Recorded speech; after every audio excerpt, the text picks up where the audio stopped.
On se retrouve avec des animaux bloqués en ferme, des veaux bloqués en ferme. Pendant un certain temps, on ne sait pas trop encore jusqu'à quand, sachant que pour réouvrir le marché, il faut que les abattages s'arrêtent. Parce que sinon, on repousse à chaque fois, on reprend le chronomètre de 45 jours, puis on a vu qu'entre les jeux de délai de vaccination et de vaccination aussi autour des fermes, pour pouvoir exporter, en fait, il faut aussi avoir les voisins qui ont vacciné depuis plus de 60 jours. Donc on sait qu'à peu près, quand on part du dernier abattage, on a 45 jours plus 60 jours. Donc ça fait 110 jours. Donc 110 jours, ça fait long. Donc là, va être fait plusieurs choses. Il y a des demandes qui sont faites au niveau de la région pour aider les éleveurs à avoir des bâtiments ou les aider à engraisser, pour ceux qui veulent engraisser.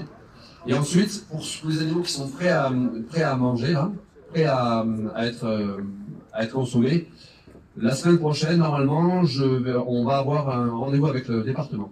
Savoir ce que le département ferait pour ces veaux-là et inciter à ce que ces veaux soient proposés à la restauration collective. Voilà. Il serait temps quand même.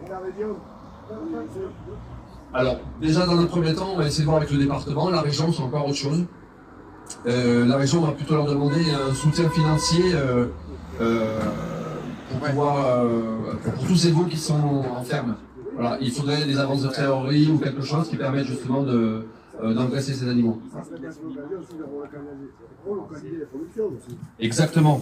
Moi, je pense que c'est un vrai enjeu de se dire, voilà, puisque on a ces problématiques de maladies classées A, par exemple, ou qui sont classées A justement pour privilégier le commerce.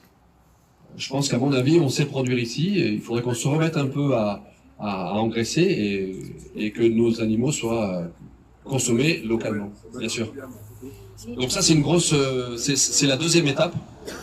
Et donc on espère d'abord, l'idée d'abord, c'est de discuter avec le département sur ce sujet, et ensuite mettre autour de la table tous les acteurs locaux. On sait très bien, nous en plus dans l'autre, que c'est important. Si on commence à consommer sur place, on va pouvoir aussi faire tourner notre abattoir, qui est notre unique abattoir. Maintenant, c'est devenu l'abattoir départemental. Et justement, en essayant de pouvoir consommer la viande qui est produite localement, ça peut être aussi un soutien conséquent à nos outils locaux.